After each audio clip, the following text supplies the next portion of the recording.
There is a government building in this game that should not exist.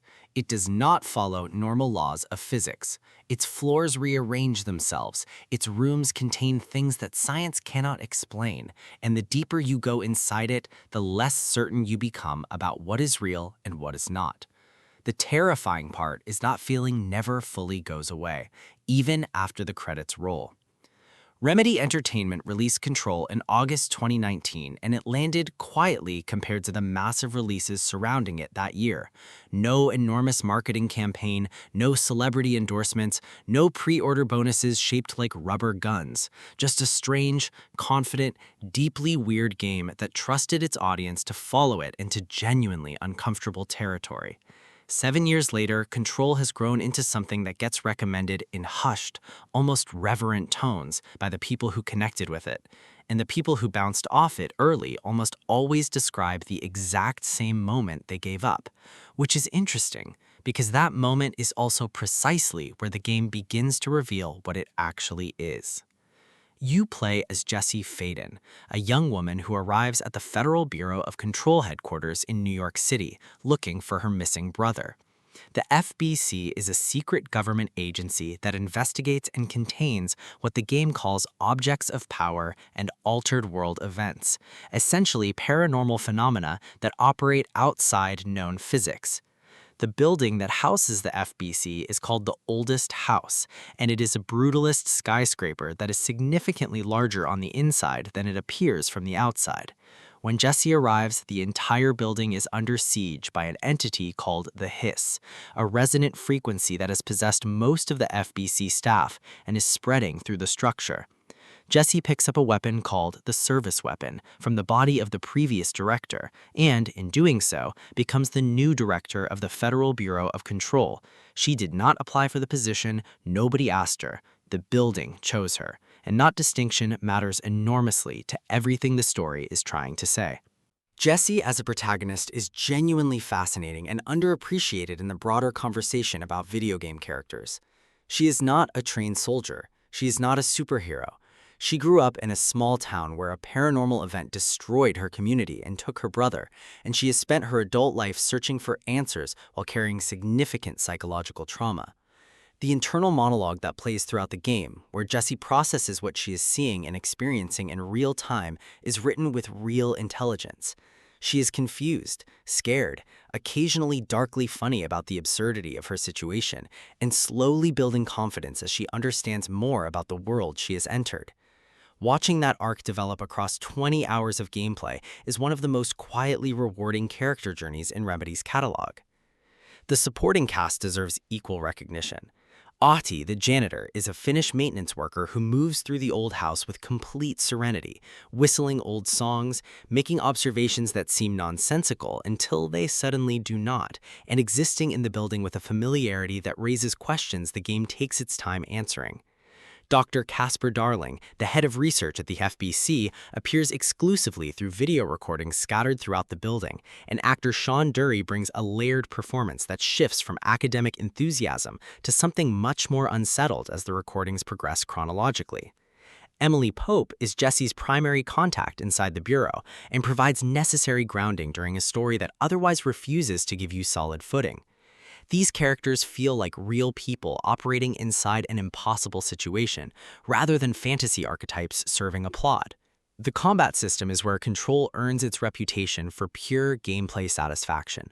Jessie gains telekinetic powers early in the game, and the ability to grab environmental objects and hurl them at enemies with significant force becomes the foundation of the entire combat experience. Chunks of concrete, office chairs, filing cabinets, fire extinguishers, and debris from the environment itself all become weapons in your hands. The physics simulation behind this system is exceptional. Objects behave with weight and momentum. Throwing a large concrete slab through a group of Hiss-possessed enemies and watching the environmental destruction that follows never loses its impact across the entire length of the game. Launch, which is the primary telekinetic attack, is the most used ability, and it remains satisfying from the first time you use it to the final boss encounter. That consistency of feel across an entire game is harder to achieve than it sounds. Additional powers unlock as you progress. Seize allows Jesse to temporarily possess his enemies and turn them into allies. Shield creates a barrier of levitating debris that absorbs incoming damage and can be launched offensively. Evade is a rapid telekinetic dash that keeps you mobile in combat. Levitate, unlocked mid-game, allows Jesse to float and fly around combat arenas in ways that completely transform positional strategy. These powers are introduced at a pace that prevents overwhelm, and each one integrates naturally to the combat language the game has already established. Using all of them fluidly in a difficult encounter, chaining powers together while managing the service weapon's ammo, creates a combat rhythm that is uniquely Control's own. The service weapon is the only firearm Jesse uses throughout the game, and it shapeshifts between forms that function as distinct weapon types. The default grip form is a standard pistol, the shatter form is a shotgun, the pierce form is a sniper configuration, the spin form is a rapid-fire submachine gun, the charge form is a grenade launcher equivalent. Each form shares a single ammo pool that regenerates over time when not firing, which creates a natural rhythm of burst fire followed by brief repositioning rather than the frantic ammo scavenging of most action games. Switching between forms depending on enemy distance and type becomes intuitive quickly, and the overall gunplay feels grounded despite the supernatural context surrounding it. The Oldest House as an environment is one of the finest game spaces designed in the last decade, and that assessment holds completely in 2026. It is structured as a Metroidvania, meaning you explore a large interconnected space and unlock access to previously blocked areas as you gain new abilities. But the aesthetic of the Oldest House is unlike any other game environment. The brutalist architecture, all exposed concrete, harsh angles, geometric patterns, and functional institutional design creates a space that feels oppressive and clinical and deeply wrong simultaneously. Departments within the building have their own identities. The maintenance sector feels industrial and labyrinthian. The research sector is clinical and disturbing in what it contains. The Panopticon is exactly what its name suggests, and visiting it is one of the more unsettling experiences the game offers. The building communicates through its design without any dialogue needed. The side missions and optional content in Control are genuinely worth doing rather than optional filler. The investigation system tracks paranormal cases within the Oldest House, and completing them expands the lore significantly while providing practical upgrade resources. Some of these side missions are among the most memorable moments in the entire game. One optional sequence involves a haunted television broadcasting a children's show in a loop, and handling that situation requires engaging with the game's paranormal logic in ways the main story does not always demand. Another involves a refrigerator that should not be opened under any circumstances. Whether you open it or not is your choice, and both outcomes are memorable for different reasons. The upgrade system operates through a crafting menu where Jesse spends Source, the primary resource dropped by enemies and found through exploration, to unlock personal mods and weapon mods. Personal mods slot into Jesse's abilities to enhance them in specific ways. Weapon mods attach to individual service weapon forms and modify their behavior. The upgrade system is functional and provides meaningful customization without the complexity of a full RPG. The choices feel relevant without being overwhelming, and the progression of Jessie's capabilities across the game tracks naturally with the narrative arc of her growing confidence and understanding at the pace that feels right. The visual art direction in Control was extraordinary at release and remains striking in 2026. The brutalist aesthetic is committed to completely. Remedy used real-time ray tracing to achieve lighting that reflects off the polished concrete floors and glass surfaces in ways that genuinely enhance the atmosphere rather than existing purely as a technical showcase. The hiss visual design, where possessed enemies move with jerky, wrong body language and speak in synchronized reversed audio, is deeply unsettling and exactly the right way. The only building itself shifts and changes between visits to certain areas in ways subtle enough that you sometimes question whether you noticed correctly. That deliberate architectural unreliability is a design achievement. Petri Alonco composed the soundtrack, and it is superb atmospheric work. Functional, bureaucratic silence in exploration sections give way to heavy industrial music during combat in a transition that always feels correctly timed. The sound design throughout is exceptional. The concrete impact of telekinetically launched debris has genuine physical weight in audio. The hiss sounds wrong in a specific frequency that sits just uncomfortably enough to prevent any familiarity with it. The voice acting is uniformly strong, with Courtney Hope delivering Jesse's performance with consistent authenticity across a role that required communicating both internal dialogue and external reaction simultaneously throughout the entire game.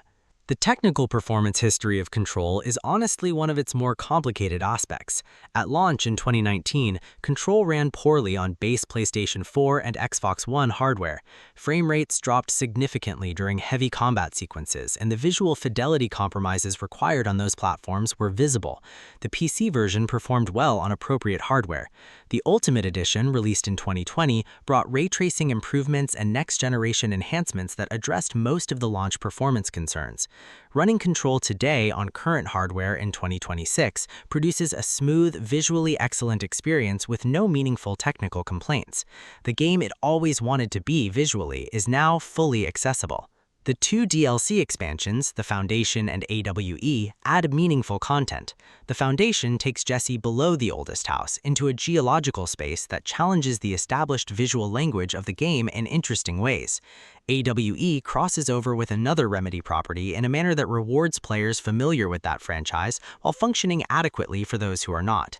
Neither expansion reaches the narrative height of the main campaign, but both maintain the quality of gameplay and atmosphere that defines the base game. The replayability is moderate. The main campaign with all side content runs approximately 15 to 25 hours, depending on engagement level. There is no New Game Plus system, and the upgrade progression makes replaying from scratch feel unnecessary rather than inviting. Control is a game most people complete once with total investment and remember permanently rather than returning to repeatedly. That single complete experience is dense and purposeful enough to justify the time entirely. The weaknesses are real and worth stating clearly. The boss encounter design is the most significant issue. Several boss fights feel mechanically underdeveloped compared to the richness of the regular combat encounters. Some bosses essentially ask you to apply your full toolkit against a damage sponge with a single attack pattern, and that simplicity clashes with how complex and thoughtful the regular enemy encounters are. The map system is also genuinely poor. The oldest house is complicated to navigate, and the in-game map communicates its layout in a way that regularly fails to help you understand where you actually need to go. Getting lost in the oldest house is an intentional atmospheric choice to some extent, but the map's inadequacy crosses from atmospheric to genuinely frustrating on multiple occasions. There is also a difficulty spike in the mid-game that arrives without warning and catches players unprepared. Jesse's upgrade progression at that point in the story has not fully developed, and certain required encounters feel significantly harder than the content immediately preceding them. This is a balancing issue rather than an intentional challenge design, and it caused a notable portion of players to stop the game at exactly that point. Despite those criticisms, Control achieves something that very few games manage. It creates a complete and consistent atmosphere that gets in your head and stays there. The oldest house feels like a real place with a history and logic that operates outside what you know. Jesse feels like a real person navigating genuinely impossible circumstances with intelligence and vulnerability. The combat feels physical and empowering in ways that reward investment, and the story, while deliberately withholding certain answers even after completion, raises questions about perception, reality, institutional power, and the nature of paranormal experience that linger long after the credits end. In 2026, surrounded by open-world games that prioritize surface area over depth and action games that prioritize spectacle over feel, Control stands as evidence that a focused, atmospheric, medium-budget game with a committed creative vision can create an experience that larger productions fail to match. It is not a perfect game, but it is an honest one, and increasingly, that feels like the rarer quality. Control earns a 4.4 out of 5.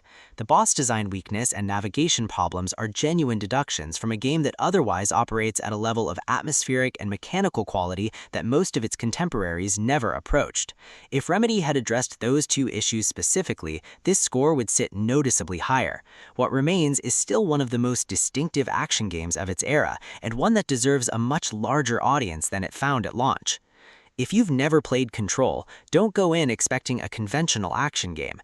Go in expecting something that will make you slightly uncomfortable in ways you can't immediately explain, and reward your patience with an experience you won't find anywhere else.